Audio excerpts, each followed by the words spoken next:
여러분, 지금 이 순간 여러분은 정말 깨어있는 건가요? 아니면 꿈을 꾸고 있는 건가요? 이상한 질문이라고요? 2300년 전 중국의 한 철학자가 낮잠을 자다가 깨어나 이렇게 말했습니다. 나는 방금 나비가 되는 꿈을 꾸었다. 그런데 이제 생각해보니 내가 나비가 되는 꿈을 꾼 것인가, 아니면 나비가 지금 나인 척하는 꿈을 꾸고 있는 것인가? 이 놀라운 질문을 던진 사람, 바로 장자입니다. 여러분, 혹시 이런 생각 해보신 적 있나요? 나는 왜 이렇게 살고 있을까? 내가 진정으로 원하는 삶이 뭘까? 왜 이렇게 바쁘게 살면서도 행복하지 않을까? 오늘 우리는 2300년 전 장자가 전했던 메시지를 통해 현대를 살아가는 우리가 잃어버린 진정한 자유와 참된 행복을 되찾는 시간을 가져보려 합니다. 이 영상 하나가 여러분의 인생을 바꿀 수 있습니다. 끝까지 함께 해주세요. 장자는 누구인가? 장자, 본명은 장주입니다. 그는 기원전 369년경 중국 전국시대 송나라에서 태어났습니다. 당시 중국은 혼란의 시대였습니다. 여러 나라들이 패권을 다투며 끊임없이 전쟁을 벌였고 사람들은 하루하루 살아남기 위해 치열하게 경쟁했습니다. 마치 지금 우리 시대처럼 말이죠. 많은 사람들이 권력을 추구했고 부와 명예를 얻기 위해 수단과 방법을 가리지 않았습니다. 그 시대의 철학자들도 대부분 왕에게 조언하며 정치에 참여하려 했습니다. 하지만 장자는 달랐습니다. 어느 날 초나라의 왕이 장자에게 사신을 보냅니다. 엄청난 재물과 함께 우리나라의 재상이 되어달라는 제안이었죠. 당시로서는 상상할 수 없는 영광이었습니다. 그런데 장자는 낚시를 하다가 이렇게 대답합니다. 들었소. 초나라에 신성한 거북이가 있다고. 죽은 지 3000년이 되었지만 왕이 비단에 싸서 궁전에 모셔두고 있다고 하오. 자, 그 거북이는 죽어서 껍데기만 남아 존귀하게 떠받들어지는 것이 나을까요? 아니면 살아서 진흙탕에서 꼬리를 끌며 노는 것이 나을까요? 사신들이 대답했습니다. 물론 살아서 진흙탕에서 노는 게 낫겠지요. 장자가 말했습니다. 그렇다면 돌아가시오. 나도 진흙탕에서 꼬리를 끌며 놀겠소. 이 이야기는 장자의 삶의 태도를 완벽하게 보여줍니다. 그는 세상이 추구하는 성공, 지위, 명예보다 자유로운 삶을 선택했습니다. 장자는 평생 가난하게 살았습니다. 한때는 너무 가난해서 친구에게 쌀을 빌리러 간 적도 있었죠. 하지만 그는 자신의 가난을 부끄러워하지 않았습니다. 오히려 그것이 자신을 더 자유롭게 만든다고 생각했습니다. 그는 말년을 대부분 자연 속에서 보내며 사색했습니다. 그리고 그의 깊은 사상을 담은 책, 장자를 남겼습니다. 장자 철학의 핵심, 절대적 자유. 장자가 말하는 자유는 우리가 흔히 생각하는 자유와는 차원이 다릅니다. 우리는 보통 내가 하고 싶은 것을 하는 것을 자유라고 생각합니다. 하지만 장자는 묻습니다. 과연 그것이 진정한 자유인가? 우리가 원한다고 생각하는 것들, 그것은 정말 우리 자신의 욕망일까요? 아니면 사회가, 타인이, 주변 환경이 우리에게 심어준 욕망일까요? 장자는 이렇게 말합니다. 큰 지혜를 가진 사람은 여유롭고 작은 지혜를 가진 사람은 분별에 가득 차 있다. 무슨 뜻일까요? 우리는 매 순간 무언가를 판단하고 분별합니다. 이것은 좋다, 저것은 나쁘다. 이것은 성공이다, 저것은 실패다. 이 사람은 훌륭하다, 저 사람은 부족하다. 하지만 장자는 이러한 분별 자체가 우리를 불행하게 만든다고 말합니다. 여러분, 생각해보세요. 우리가 이것이 좋다고 판단하는 순간 우리는 그것을 얻지 못했을 때 불행해집니다. 저것이 나쁘다고 판단하는 순간 우리는 그것을 피하려 애쓰며 스트레스를 받습니다. 장자의 유명한 이야기 중 하나를 들려드리겠습니다. 어느 날 햇이라는 친구가 장자에게 말했습니다. 위나라 왕이 내게 큰 박씨를 주었는데 키워보니 5섬이나 들어갈 만큼 커졌어. 그런데 물을 담으려니 무거워서 들 수가 없고 반으로 쪼개어 바가지를 만들려니 너무 커서 담을 데가 없어. 결국 쓸모없어서 깨트려 버렸어. 장자가 대답했습니다. 당신은 참으로 큰 것을 쓸 줄 모르는구려. 그렇게 큰 박을 왜 물그릇이로만 쓰려 하시오? 배를 만들어 강과 호수에 띄우면 얼마나 좋겠어. 그리고 장자는 이렇게 덧붙였습니다. 쓸모없음이 곧 쓸모임이다. 이 이야기는 우리에게 중요한 깨달음을 줍니다. 우리가 쓸모없다고 판단하는 것은 사실 우리의 좁은 시각 때문일 수 있습니다. 세상의 모든 것은 그 자체로 존재의 이유가 있습니다. 호접지몽, 나비의 꿈. 장자의 가장 유명한 이야기, 호접지몽으로 돌아가 봅시다. 장자는 낮잠을 자다가 나비가 되는 꿈을 꾸었습니다. 꿈속에서 그는 나비였죠. 자유롭게 날아다니며 즐거워했습니다. 장자라는 사람이 있다는 것조차 몰랐습니다. 그런데 꿈에서 깨어났습니다. 자신이 장자라는 것을 알게 되었죠. 그 순간 장자는 혼란스러웠습니다. 내가 나비가 되는 꿈을 꾼 것인가, 아니면 나비가 지금 나인 척하는 꿈을 꾸고 있는 것인가? 이것은 단순한 철학적 유희가 아닙니다. 이 이야기는 우리 존재의 본질에 대한 깊은 질문을 던집니다. 우리는 매일 아침 일어나 나라는 정체성을 입습니다. 나는 누구의 부보다. 나는 어떤 직업을 가진 사람이다. 나는 이런 성격의 사람이다. 하지만 장자는 묻습니다. 그것이 진짜 나인가? 아니면 우리가 입은 가면인가? 현대를 살아가는 우리는 수많은 역할을 합니다. 직장에서는 직원, 집에서는 부모나 자녀, 친구들 사이에서는 또 다른 모습. 우리는 상황에 따라 다른 가면을 씁니다. 그렇다면 진짜 나는 어디에 있을까요? 장자는 이렇게 말합니다. 완벽한 행복은 자기 자신을 잊는 데 있다. 역설적이지 않나요? 자기 자신을 찾는 것이 아니라 잊는 것이 행복이라니.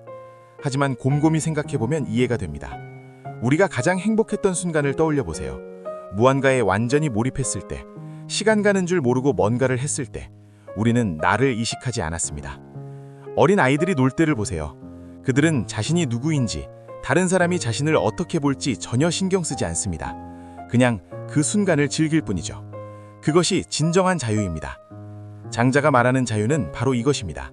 타인의 시선에서 자유로워지는 것, 사회의 기준에서 자유로워지는 것, 심지어 나라는 고정된 정체성에서도 자유로워지는 것, 소유유, 자유롭게 논일다. 장자에게 첫 번째 편은 소유유입니다. 자유롭게 논일다 하는 뜻이죠. 이 편은 곤이라는 거대한 물고기 이야기로 시작합니다. 북쪽 바다에 곤이라는 물고기가 있습니다. 그 크기가 몇 천리인지 알 수 없을 정도로 엄청나게 큽니다. 이 물고기가 변해서 붕이라는 새가 됩니다. 붕의 등 넓이도 몇 천리인지 알 수 없을 정도로 큽니다. 이 새가 날아오를 때는 날개가 하늘에 들인 구름 같습니다. 바다가 움직일 때 이 새는 남쪽 바다로 날아갑니다. 남쪽 바다는 천지의 못입니다. 한 번 날갯짓에 9만 리를 오릅니다. 한 번 날아오르면 6개월을 쉬지 않고 날아갑니다. 그런데 매미와 비둘기가 이것을 보고 비웃습니다. 우리는 힘껏 날아봐야 나무까지밖에 못 가고 때로는 그것도 못해서 땅에 떨어진다. 어찌 9만 리나 날아서 남쪽으로 간다는 말인가? 장자는 이 이야기를 통해 무엇을 말하고자 했을까요? 매미와 비둘기는 자신의 작은 세계가 전부라고 생각합니다.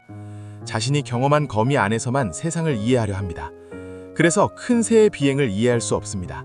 우리도 마찬가지입니다.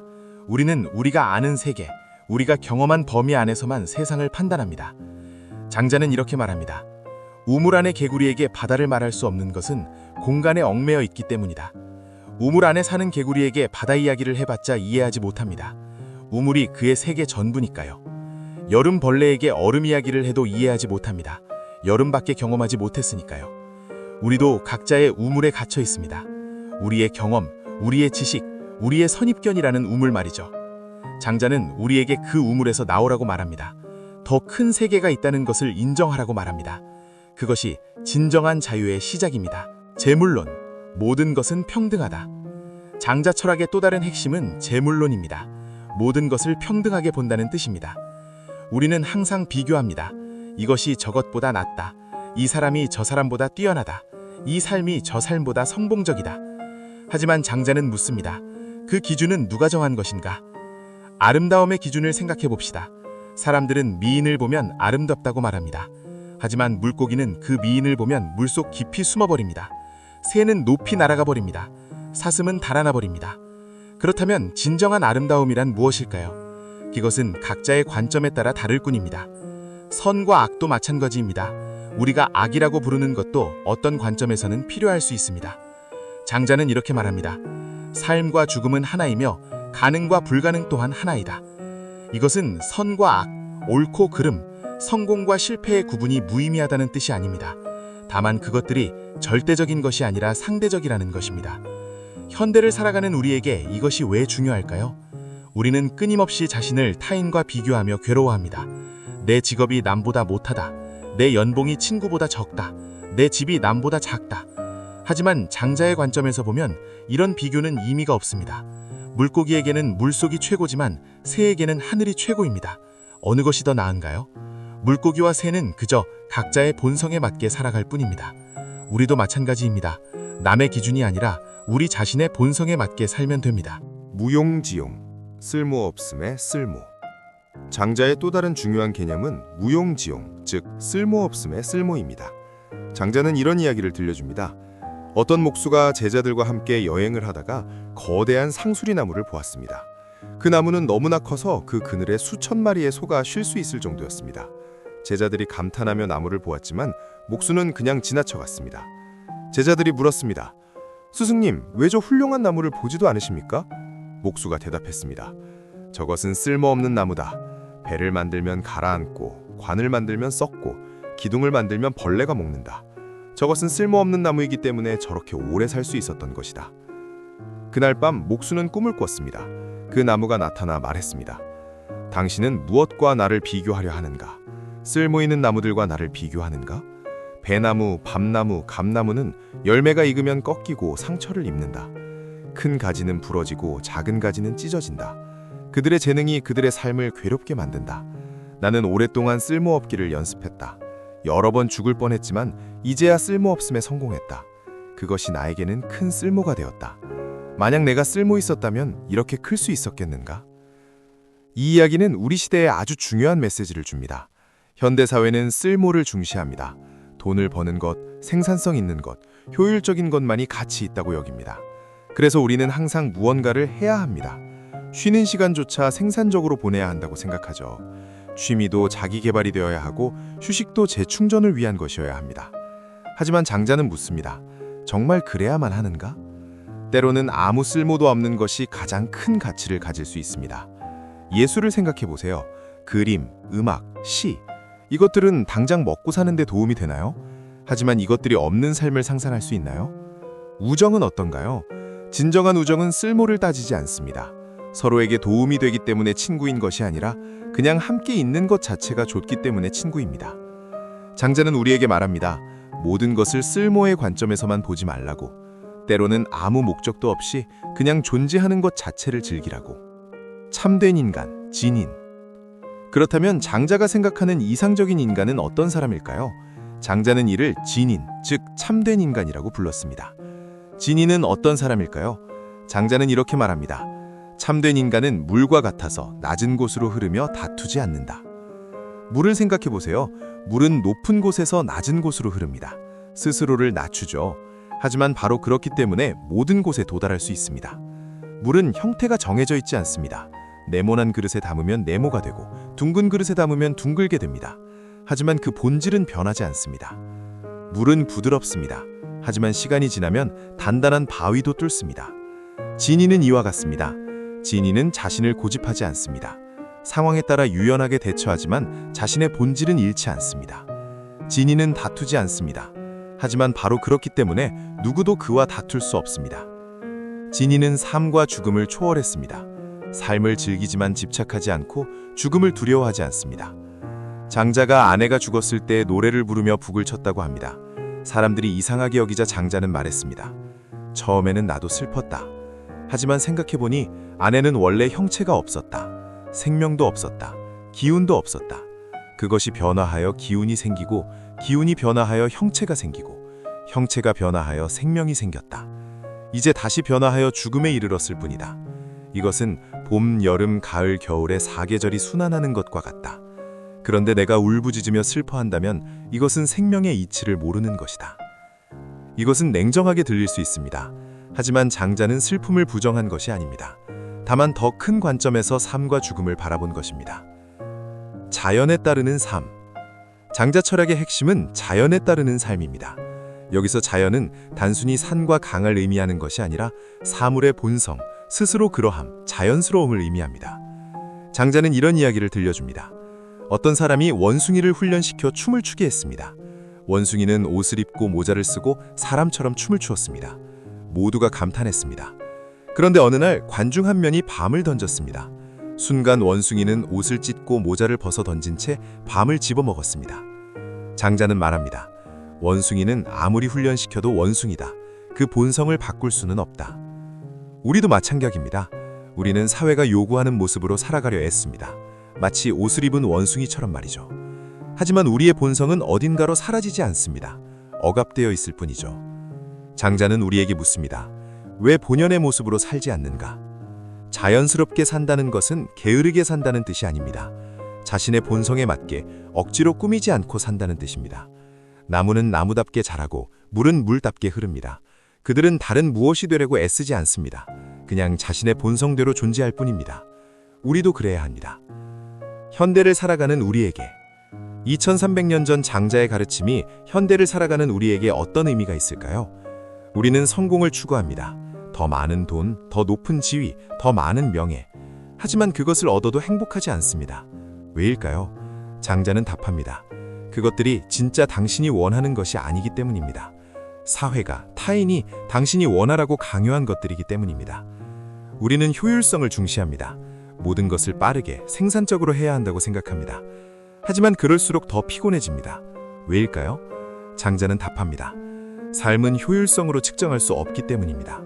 가장 의미 있는 순간들은 종종 아무 쓸모도 없는 순간들입니다. 우리는 끊임없이 자신을 타인과 비교합니다. 그리고 괴로워합니다. 왜일까요? 장자는 답합니다. 당신은 당신이지 다른 누구도 아니기 때문입니다. 물고기는 물고기답게 살고 새는 새답게 살면 됩니다. 당신은 당신답게 살면 됩니다. 실천적 지혜, 일상에서 장자 철학 살아가기. 그렇다면 구체적으로 어떻게 살아야 할까요? 첫째, 비교하는 습관을 버리세요. SNS를 보며 다른 사람의 삶과 자신을 비교하는 것을 멈추세요. 그들의 삶은 그들의 것이고 당신의 삶은 당신의 것입니다. 둘째, 완벽을 추구하지 마세요. 장자는 쓸모없음이 곧 쓸모있음이라고 했습니다. 당신의 약점, 부족함도 당신의 일부입니다. 그것을 있는 그대로 받아들이세요. 셋째, 쓸모없는 시간을 가지세요. 아무 목적도 없이 산책하기, 멍 때리기, 자연 바라보기. 이런 비생산적인 시간이야말로 당신을 회복시켜줍니다. 넷째, 작은 것에서 즐거움을 찾으세요. 장자는 작은 물고기들이 노니는 것을 보며 즐거워했습니다. 커다란 성취가 아니어도 좋습니다. 따뜻한 햇살, 맛있는 식사, 친구와의 대화, 이런 것들이 진짜 행복입니다. 다섯째, 자신의 본성을 따르세요. 사회가 요구하는 모습이 아니라 진짜 당신이 원하는 것이 무엇인지 귀 기울이세요. 그리고 그것을 따라가세요. 여섯째, 집착을 내려놓으세요. 좋은 것을 얻으려 애쓰지도 말고 나쁜 것을 피하려 애쓰지도 마세요. 흘러가는 대로 두세요. 물처럼 유연하게 대처하되 본질은 잃지 마세요. 일곱째, 지금을 살아가세요.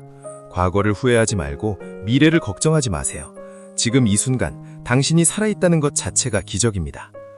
마무리. 장자는 2300년 전에 살았지만 그의 가르침은 오늘날 더욱 빛을 발합니다. 빠르게 변하는 세상, 끊임없는 경쟁, 비교와 평가의 압박. 현대인들은 그 어느 때보다 많은 스트레스를 받으며 살아갑니다. 하지만 장자는 우리에게 말합니다. 잠깐 멈추세요. 그리고 물어보세요. 나는 지금 정말 내가 원하는 삶을 살고 있는가? 아니면 나비가 되는 꿈을 꾸고 있는 것인가? 진정한 자유는 많은 것을 소유하는 데 있지 않습니다. 오히려 많은 것을 내려놓는 데 있습니다. 진정한 행복은 큰 성취를 이루는 데 있지 않습니다.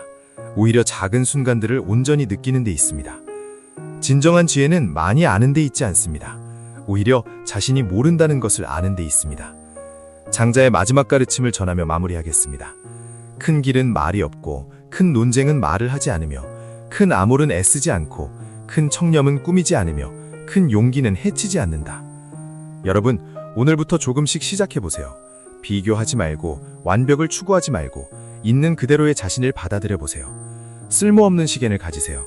아무 목적도 없이 하늘을 바라보거나 꽃을 보는 시간 말입니다. 타인의 시선에서 자유로워지세요. 당신의 삶은 당신의 것입니다. 그리고 무엇보다 지금 이 순간을 살아가세요.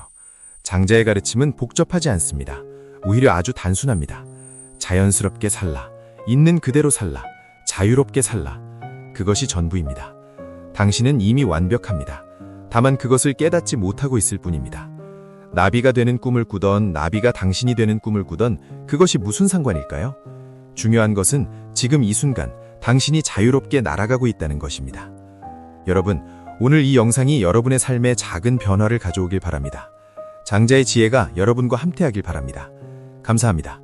이 채널이 여러분에게 도움이 되었다면 구독과 좋아요, 알림 설정 부탁드립니다. 여러분의 삶에 진정한 자유와 평화가 함께하기를 기원합니다. 감사합니다.